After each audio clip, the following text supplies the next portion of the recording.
ఇచ్చిపుచ్చుకోవడం అన్న భావన సృష్టి నిర్మాణంలోనే ఉంది. ఆదిలో అది మనిషిలో ఉండేది.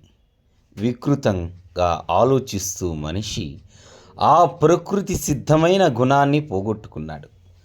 మనిషి మహాస్వార్థంగా వ్యవహరిస్తున్నాడు. పుచ్చుకోవడం తన హక్కు అని అనుకుంటున్నాడు.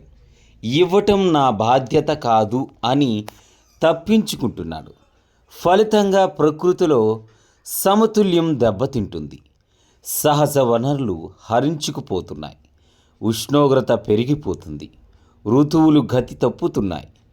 ప్రకృతికి చెందాల్సిన ప్రకృతికి ఇస్తే ప్రకృతి నీకు ఏది చెందాల్సిందో అదే ఇస్తుంది.